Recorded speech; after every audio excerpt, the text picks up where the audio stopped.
नमस्कार साथियों, एक बार पुनः आपका साइकोलॉजी की क्लास में स्वागत है। आशा और उम्मीद यही करेंगे कि पिछली वीडियो आप लोगों को समझ में आ रही है और धीरे धीरे अपनी पढ़ाई के ऊपर पूरा ध्यान दे रहे हैं। कुछ समस्याएं आ रही हैं, समस्याएं ये नहीं कि क्लासों की, लेकिन जो क्लासें हो सकता है कि पीछे ऑफलाइन क्लासों में किसी दूसरे रूप में समझाया हो, यहाँ किसी दूसरे रूप में। ऑफलाइन जो क्लासें हैं, मैंने बार बार कहा साइकोलॉजी में, जब सामने उद्दीपक होगा तो ही अनुक्रिया होगी। अब उद्दीपक मेरे लिए आप लोग हो, आप लोग यहाँ उपस्थित नहीं हो, इसलिए जो अनुक्रिया रियल में होनी चाहिए थी वो अनुक्रिया नहीं हो पा रही है। चलो फिर भी हम कोशिश कर रहे हैं सीखने की। तो हमारी अगली क्लास में, मनोविज्ञान की अगली क्लास में पढ़ते हैं मनोविज्ञान में हम पढ़ते हैं। मनोविज्ञान में हमने पढ़ा था पीछे की कक्षाओं में बालक के विकास के बारे में, बाल विकास के बारे में हम अध्ययन कर रहे थे। बाल विकास में, और बाल विकास में जब हम अध्ययन कर रहे थे तो बाल विकास में हम पढ़ रहे थे, हमारा अगला टॉपिक वंशानुक्रम और वातावरण से बढ़ करके आगे का जो टॉपिक आता है उसका नाम है, उसके बारे में हम चर्चाएं कर रहे थे पिछली क्लास में। बालक के विकास को प्रभावित करने वाले कारक, बालक के विकास को प्रभावित करने वाले कारक। उन कारकों में हमने कुछ कारकों की चर्चाएं कर ली थी, जैसे जन्म क्रम, जन्म स्थान, शारीरिक कारक, मानसिक, सामाजिक, परिवार का वातावरण, पड़ोस का वातावरण,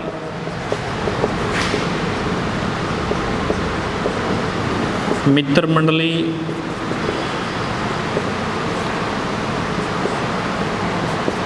परिवार का वातावरण, पड़ोस का वातावरण, शारीरिक, मानसिक, मित्र मंडली, विद्यालय का वातावरण, विद्यालय का वातावरण, शिक्षा, ये कुछ एक ऐसे कारक हैं जो बालक के विकास को प्रभावित करते हैं। जैसे इसमें पड़ोस और परिवार के बाद मैं कहूँ कि समाज का वातावरण, खेल मैदान,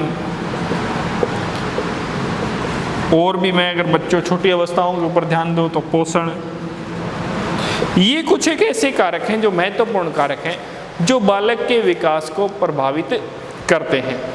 इन बालकों के विकास को प्रभावित करने के बारे में हमने जो चर्चाएं की थी वो की थी जन्म क्रम के बारे में और दूसरा जन्म स्थान के बारे में। जन्म क्रम में हमने पढ़ा था कि बालकों का जो क्रम है, जो संतानें हैं, 3 संतानें हैं, उन तीनों संतानों में अगर हम देखें तो कौन सी संतान का जो विकास है वो सर्वोसर्वा रहेगा या उच्च स्तर का रहेगा। तो हमने इसमें पढ़ा था कि जो पहले जो संतान है उसकी अपेक्षा जो दूसरी संतान होगी उसका विकास जो है वो तीव्र गति से होगा, क्योंकि जो पुराने अनुभव जो पहली संतान के विकास में जो हमें मिले हैं वो अनुभव हमें उस दूसरी संतान के विकास में कहीं ना कहीं उपयोगी साबित होंगे। ये हमने पढ़ा था। जन्म क्रम के बाद हमने पढ़ा था जन्म स्थान, बालक का जो स्थान है वो ज़्यादा निर्भर करता है। उसके बाद में शारीरिक स्वरूप भी हमने पढ़ लिया था, मानसिक स्वरूप में चर्चाएं कर रहे हैं। देखिए, मानसिक स्वरूप की चर्चाएं करें हम। मैंने बालकों के विकास के बारे में 2 चीज़ें बताई थी। देखिए, बाल विकास में 2 क्वेश्चन इंपॉर्टेंट बनते हैं कि बाल मनोविज्ञान, पहले बाल विकास क्या था, बाल मनोविज्ञान है। बाल मनोविज्ञान का जो जनक है वो पेस्टोलॉजी को माना जाता है। किसको कहा जाता है? पेस्टोलॉजी। लेकिन दोस्तों, इसी बाल मनोविज्ञान को बदलने वाला किसमें? बाल विकास में। इसी बाल मनोविज्ञान को बाल विकास में बदलने का जो काम है वो श्रीमती विक्टोरिया हरलॉक ने किया। किसने किया था? श्रीमती विक्टोरिया हरलॉक ने किया था। जो बाल विकास जो है, उस बाल विकास को बाल मनोविज्ञान को बाल विकास में बदलने का काम किसने किया था? श्रीमती विक्टोरिया हरलॉक ने। श्रीमती विक्टोरिया हरलॉक का बाल विकास के संबंध में बहुत बड़ा नाम है दोस्तों। श्रीमती विक्टोरिया हरलॉक ने अपने बाल विकास के अध्ययन में भारतीय साहित्यों में, अपने साहित्य में भारत की 3 बातों को शामिल किया था। भारतीय 3 बातों को शामिल किया था। उसमें इन्होंने पहला किया था अभिमन्यु की कहानी, अभिमन्यु के स्वरूप को। दूसरा इन्होंने किया था सुखदेव मुनि को। तीसरा इन्होंने किया था भक्त प्रहलाद को। अब भारत के लिए सौभाग्य की बात थी कि इन तीनों पात्रों को इस साहित्य में शामिल किया गया था। देखिए, इन्होंने एक बात कही थी, बाकी जितने विद्वान हैं उन्होंने भी एक बात कही थी, इन्होंने भी कही थी। पेस्ट्रोलॉजी बाल मनोविज्ञान के जनक कहलाते हैं। इससे पहले श्रीमती विक्टोरिया हरलॉक से पहले जितने भी विद्वान हुए, उन विद्वानों ने एक ही बात कही कि जो बालक का जो विकास है वो जन्म के बाद प्रारंभ होता है, जन्म के बाद प्रारंभ होता है। जबकि अकेली विद्वान एक थी Shrimati Victoria Hurlock. Shrimati Victoria Hurlock ने माना कि बालक का विकास जन्म के बाद तो प्रारंभ होता ही है, लेकिन वो विकास जन्म से पहले भी प्रारंभ होता है। ये बात कहने वाली अकेली श्रीमती विक्टोरिया हरलॉक थी। दोस्तों, इन्होंने इस साहित्य में अपने साहित्य में इन 3 बातों को शामिल किया। और जब इन्होंने ये शामिल किया तो हम यहाँ देख सकते हैं मानसिक स्वरूप को, कि बालक अभिमन्यु के बारे में हम पढ़ते हैं कि इन्होंने गर्भ में ही चक्रव्यूह भेदन की जो रचना, चक्रव्यूह रचना की रचना कैसे की जाती है वो सीख लिया था। सुखदेव मुनि के बारे में भी हम पढ़ते हैं कि इन्होंने जब जन्म के समय 16 साल का जो बच्चा होता है उसका जैसा मस्तिष्क होता है, उसका जैसा मानसिक स्वरूप होता है, वैसा इनका जन्म के समय था। जो बच्चा 16 वर्ष की आयु का हो गया और उसका जो मानसिक स्वरूप कैसा है, वैसा मानसिक स्वरूप सुखदेव मुनि का जन्म के समय था। दोस्तों, ऐसा माना जाता है कि इन्होंने जन्म के समय भागवत पुराण की कथा सुना दी थी, क्योंकि इनकी माता की पहले जब ये गर्भ में थे तो इनकी माता ने 7 बार सुनी थी। भक्त प्रहलाद के बारे में भी हम वंशानुक्रम में पढ़ते हैं कि जैसे माता पिता होते हैं उसकी संतानें उनके विपरीत भी मिलती हैं। तो दोस्तों, इसमें देखिए जो मानसिक स्वरूप है। अब हम यहाँ गर्भ की बात करें कि जो माता पिता हैं, वंशानुक्रम में हमने ये बातें पढ़ी थी, जो माता पिता जो थे उन्होंने जो कार्य किए थे वो प्रभाव किन पे पड़ा? उनकी संतानों पे पड़ा। अब उनकी माता पिता अगर अच्छे संतान, अच्छे स्वरूप, अच्छे मानसिक स्वरूप में रखेंगी तो क्या संतानें अच्छे मानसिक स्वरूप में नहीं जाएंगी? तो यहाँ जो मानसिक जो स्वरूप है वो भी प्रभावित करता है। अब इसको हम वापस उसी बुद्धि वाले स्वरूप में लेकर के जाते हैं जिसके माता पिता मंद बुद्धि के हैं। क्या है? माता पिता मंद बुद्धि के हैं, उनकी संतानें भी क्या हैं? मंद बुद्धि की हैं। जिनके माता पिता तीव्र बुद्धि के हैं, उनकी संतानें भी क्या हैं? तीव्र बुद्धि के। जिनके माता पिता प्रतिभाशाली हैं, उनकी संतानें भी क्या हैं? प्रतिभाशाली हैं।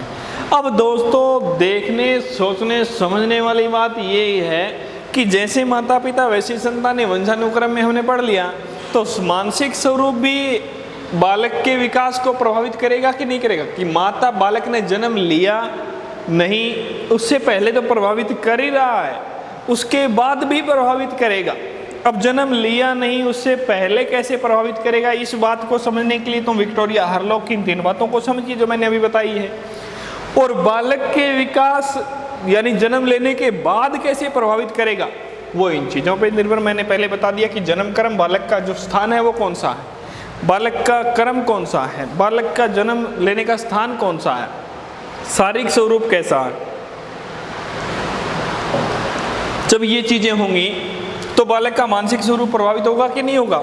होगा दोस्तों। तो बालक के विकास को प्रभावित करने में कौन सा अहम योगदान भी है? मानसिक स्वरूप का भी क्या है?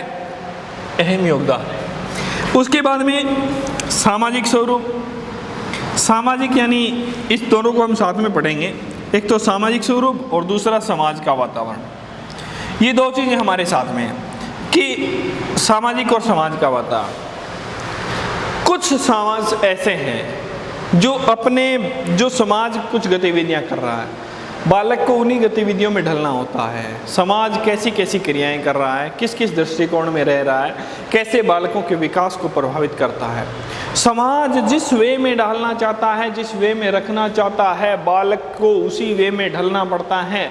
अब मैं कहूँ कि भारत में जो त्यौहार मनाए जाते हैं, होली, दीपावली, दशहरा, रक्षाबंधन, अरे अपने एक आम भाषा में बताऊँ कि होली का गीत अपने ही गाए जाए, ऑस्ट्रेलिया में कौन गाए जानी, तो अगर आपने गाए जाए तो स्वाभाविक सी बात है कि बालक सामने गावेगा और गलियां में फिरेगा। तो समाज का वातावरण है कि नहीं? समाज में, अपने समाज में ही कुछ अलग रीति रिवाज है, उधर नहीं है। तो कहने का तात्पर्य है कि जो समाज जिस स्वरूप में रहता है, बालक भी उसी स्वरूप में ढलता है। अब दोस्तों उद्दीपक नहीं है सामने, इसलिए नौकरियां नहीं हो पा रही सही तरीके से, इसीलिए कह रहा हूँ कि ऑफलाइन ऑनलाइन क्लासों का बस ये एक ही फर्क है। तो सामाजिक स्वरूप और समाज के वातावरण में हम देखें कि समाज जिस वे में बालक को रख रहा है, उसी वे में उस जो जैसा समाज का वातावरण है वैसा ही बालक अपने आप को ढालेगा। जैसे मैं कहूँ कि अलग अलग समाज, भारत में भी कई प्रकार के समाज हैं। जैसे अपने समाजों में भी देखते हैं कुछ संयुक्त समाज है, संयुक्त परिवार मिलकर के ही संयुक्त समाज का निर्माण करते हैं, या कुछ ऐसे समाज में कुछ नियम होते हैं। समाज के कुछ क्या होते हैं, मैं इसको यहाँ रोक करके इसको, क्योंकि इसको हम परिवार के साथ पढ़ेंगे कि समाज है, उस समाज के कुछ नियम हैं, समाज के कुछ नियम हैं। प्राणी कुछ समाज से बचने के लिए भी कुछ कार्य करता है, समाज में कुछ अपने आप को प्रस्फुटित करने के लिए भी कुछ कार्य करता है, समाज में मान सम्मान इज्जत के लिए भी कार्य करता है। तो यहाँ प्राणी जो समाज के लिए जो कार्य करता है वो उसको प्रभावित करता है कि नहीं।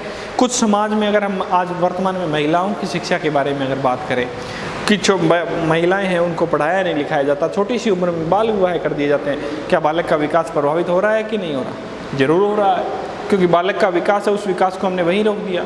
हमारे मन में एक अवधारणा सी बनी हुई है कि लड़कियों को पढ़ा करके क्या किया जाएगा, अगर उसको नहीं पढ़ाया जाए तो हम बालक के उस महिला या उस बालिका का विकास जो है हमने रोक दिया कि नहीं रोक दिया। तो बालक के विकास को प्रभावित करता है तो समाज करता है, बालक के विकास को प्रभावित करने वाले कारकों में समाज अपना महत्वपूर्ण योगदान रखता है। तो समाज का वातावरण कैसा है, उस समाज के वातावरण में मान के चलिए कि बालक है वो समाज में किस त्योहारों को मानने वाले हैं। अब आप लोगों ने देखा होगा समाज के वातावरण में अलग अलग तरीके की कुछ एक भ्रांतियाँ भी हैं, उन भ्रांतियों को बालक उस समाज में आकर के ही सीखता है। अलग अलग समाज के अलग अलग त्यौहार हैं, अलग अलग खान पान है, अलग अलग रहन सहन है। आप जिस वातावरण में, जिस समाज में जैसे बालक को रखोगे, बालक उसी समाज के प्रति अपना दृष्टिकोण रखेगा और जैसा वैसा उसका समाज है वैसे ही रूप अपने आप को लेकर के आगे बढ़ाएगा वो बालक। दूसरा अगला है परिवार का वातावरण। समाज का तो है ही है, परिवार का भी है। अब परिवार में मान के चलो कि दो बालक हैं, अब दो बालक में ये दो बालक हैं, इनमें एक कालिया है, ये कालिया है मान के चलिए, कालिया शरारती है। अब शरारती है तो वो कभी कभार अगर अपने मन से भी पढ़ने बैठ गया ना तो भी उसके घर वाले ये सोचेंगे कि ये तो हरामखोर है, ऐसे ही नाटक कर रहा है, ये तो नहीं पढ़ने वाला। तो हमने उसके विकास को प्रभावित कर दिया, क्योंकि ये हमारा परिवार का वातावरण है। हमने किसी एक को देख ही लिया, अब परिवार में ही मैं विद्यालय को जोड़ूं, विद्यालय के वातावरण को हम चलो आगे दूसरे अलग रूम में पढ़ लेंगे, लेकिन समाज के वातावरण में, समाज में दो बालक हैं, उन बालकों में से इसको तो वो टारगेट बना ही लिया था कालिए को, जब भी ये जाता है जहाँ भी जाता है तो इसकी पिटाई ही करते हैं। दूसरे रूम में अगर हम देखें तो उसको फिर वापस हीन भावना की दृष्टि से देखा जाता है। तो हीन भावना की दृष्टि से देखा कि तो मंदबुद्धि है, ये तो प्रतिभाशाली नहीं है, ये तो जड़ बुद्धि है, या जो भी और भी बातें, बहुत सी बातें कही जाती हैं, पढ़ता नहीं है, शरारती है, नटखट है, ऐसी बहुत सी ऐसी बातें कह करके उसको रोक दिया जाता है। ये हमारे परिवार का वातावरण। दूसरा, परिवार के वातावरण में अब ये कालिया है, कालिया के पिता शराब पीते हैं। क्या पीते हैं? शराब पीते हैं। अब कालिया के पिता शराब पीते हैं तो स्वाभाविक सी बात है कालिया क्या करेगा? कालिया को कहते हैं कि जा ठेके से शराब लेकर के आ। कालिया जाता है शराब लेने के लिए। कल को कालिया पिएगा कि नहीं पिएगा? उसका विकास है। अब उसका विकास तो चल रहा है, लेकिन किस दिशा में चल रहा है? गलत दिशा में चल रहा है। तो यहाँ हम देखें कि परिवार का जो वातावरण है कैसा है। दो माता पिता हैं, वो आपस में लड़ते हैं, आपस में लड़ते हैं तो उनका प्रभाव उनके बच्चों पे पड़ता है। जैसे माता पिता जब लड़ रहे हैं तो अच्छी वो शोर शराबे के साथ लड़ रहे हैं और गालियाँ निकाल रहे हैं। अब गालियाँ निकाल रहे हैं तो वो प्रभाव किसके ऊपर पड़ेगा? संतानों पे पड़ेगा। और संतानों पे पड़ेगा तो संतानों का विकास है वो प्रभावित होगा कि नहीं होगा? स्वाभाविक रूप में होगा। तो ये हमारे परिवार का वातावरण कि हम किस परिवार में निवास कर रहे हैं और उस परिवार का स्वरूप कैसा है, किस दृष्टिकोण से, किस स्वरूप में, किस तरीके से अपने परिवार के जो वातावरण में बालक को ढालना है, किस तरीके से ढल गया, किस तरीके से उसको ढालना है, ये सारी की सारी बातें उस स्वरूप में निर्धारित की जाती हैं। उसके बाद देखिए उस आगे के दृष्टिकोण में कि परिवार के वातावरण के बाद पड़ोस का वातावरण, परिवार का वातावरण, उसके बाद पड़ोस का वातावरण। पड़ोस के वातावरण में देखिए कि बालक का जो पड़ोस है, जो पहले तो भूमिका रखेगा बालक के घर की। पहले तो बालक का जो वातावरण है उस वातावरण में बालक के घर की भूमिका रखेगा। घर के बाद उस पूरे परिवार की, परिवार के बाद उसके गली की, गले के बाद उसके पड़ोस की। अब ये पड़ोस का जो वातावरण है वो कैसा है उस बालक का, उसका पड़ोस में किस तरीके से स्वरूप है बालक, और जो पड़ोस के बालक हैं वो क्या करते हैं और पड़ोस के वातावरण बालक क्या कर रहे हैं तो वैसा ही वो करना चाहेगा। पड़ोस में जो दो बालक हैं वो गवर्नमेंट स्कूल में पढ़ते हैं और अपने वाला कालिया प्राइवेट स्कूल में पढ़ता है, तो वो भी किसी स्कूल में जाने की कोशिश करेगा। वो कहेगा कि मेरे को भी उस गवर्नमेंट स्कूल में भेजा जाए, क्योंकि वहाँ पे काम कम मिलता है, याद करना कम दिया जाता है, टेस्ट कम मिलते हैं, पनिशमेंट भी कम मिलती हैं, इसलिए वो वहाँ जाना पसंद करता है। ये बातें बताई किसने उसको? उस पड़ोस के बालकों ने बताई। चलो अपने घर में फिर भी हम वापस लेकर के आ रहा हूँ उसी परिवार में, अपने घर में किसी प्रकार का कोई शराब का सेवन नहीं है, किसी प्रकार का कोई गाली गलौज नहीं है, बालक के वातावरण के ऊपर पूरा ध्यान दिया जा रहा है घर में। चलो घर में तो वातावरण पे पूरा ध्यान दिया जा रहा है, लेकिन पड़ोस में तो नहीं दिया जा रहा। और जो पड़ोस में नहीं दिया जा रहा तो पड़ोस क्या है कि उस पड़ोस में मान के चलिए कोई शराब पीने वाला, वो अच्छी ऊँच स्तर से बड़ी अच्छी आवाज़ में ऊंचे स्तर के ऊपर गालियाँ दे रहा है, तो वो आवाज़ें हमारे घर में आ रही है तो पड़ोस का वातावरण प्रभावित करता है। पड़ोस में कुछ एक ऐसा ही, यानी सारे के सारे पड़ोसी शराब का सेवन करने वाले हैं, वो भी बालक के ऊपर प्रभाव पड़ेगा। पड़ोसी ऐसे हैं जो अपने बच्चों को बड़े ही पढ़ाते हैं, वो भी अपने जो पढ़ाने वाले बालकों पर प्रभाव पड़ेगा। पड़ोसी के बच्चे ऐसे हैं जो कि जन्म से ही बच्चे शिकार करने लग जाते हैं, तो अपने बालकों पर प्रभाव पड़ेगा। पड़ोस के बच्चे ऐसे हैं जो कि गलियों में घूमते रहते हैं साथ दिन, तो अपने गालियों पर प्रभाव पड़ेगा। तो कहने का तात्पर्य हमारे पड़ोस का जो वातावरण है कैसा है, उस वातावरण को भी अगर हम सही स्वरूप में निहारेंगे तो उस वातावरण, उस बालक के वातावरण, उस बालक के विकास के ऊपर क्या पड़ेगा, उस बालक का विकास प्रभावित होगा यकीनन। उसके बाद में देखिए विद्यालय का वातावरण, उस विद्यालय का वातावरण, विद्यालय के वातावरण में हम देखें, नहीं सॉरी, पड़ोस के वातावरण के बाद मित्र मंडली, मित्र मंडली में देखें तो ये सबसे ज़्यादा प्रभावित करती है। हम वैसे मित्र मंडली बाल्यावस्था को कहते हैं। मित्र मंडली का जो स्वरूप होता है, जो अवस्था होती है, वो बाल्यावस्था होती है दोस्तों, मित्र मंडली के बाद। अब यहाँ मित्र मंडली है, उसको अगर हम देखें तो मित्र मंडली क्या है कि सबसे ज़्यादा बालक के विकास को प्रभावित करती है। जैसे मैंने कहा कि ये एक पड़ोस है, ये एक पूरा पड़ोस है, और इस पड़ोस में जितने भी बालक रहते हैं उन बालकों में वो सारे के सारे बालक, मैं अभी आपको यहाँ बताऊँ कि वो सारे के सारे बालक ये कुछ ऐसा गेम खेलते हैं जो उनके बालक के विकास को अवरोध करता हो, तो वो अपने वाला कालिया भी खेलना पसंद करेगा। ये सारे के सारे जो बालक हैं, ये बालक, अगर मैं आप लोगों को ये कहूँ कि ये सारे के सारे गवर्नमेंट स्कूल में जाते हैं तो ये अपने वाले भी जाएंगे। अगर ये सारे दिन गांव की गलियों में घूमते हैं तो अपने वाला भी घूमना पसंद करेगा। अगर ये सारे दिन गालियाँ निकालते हैं तो अपने वाला भी इनसे गालियाँ सीखेगा। अगर ये गांव की गलियों में कुछ ऐसे गेम खेलते हैं तो अपने वाला भी सीखेगा। तो कहने का तात्पर्य मित्र मंडली सबसे ज़्यादा प्रभावित करती है। अब यहाँ इसमें सबसे ज़्यादा जो अभी तक जो हमने पढ़ा है उसमें सबसे ज़्यादा प्रभावित करने वाली चीज़ क्या है?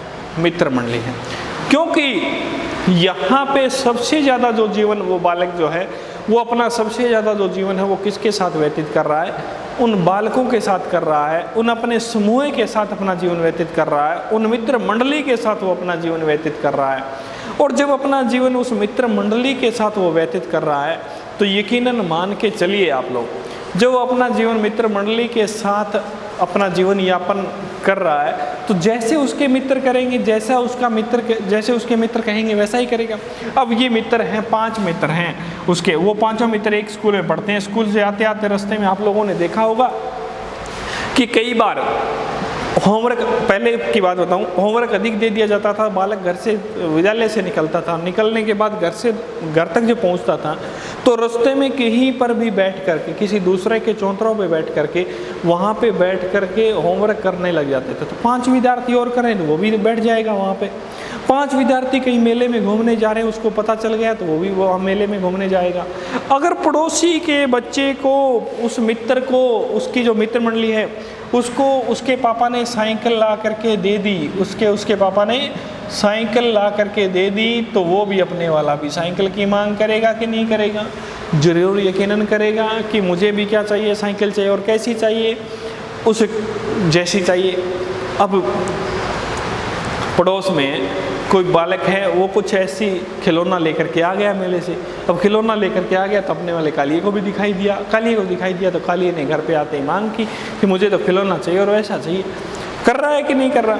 बालक कहीं मेले में जाता है घूमने, तो बालक मेले में जाता है, खिलौना लेकर के आता है, साइकिल लेकर के आता है, कहीं गालियाँ निकालता है, कहीं उस विद्यालय में होमवर्क करता है, उस समूह के साथ रहता है, गाँव की गलियों में घूमता है, किसी पशुओं के पीछे दौड़ता भागता है, किसी और स्थान पे खाता है, रहता है, पीता है।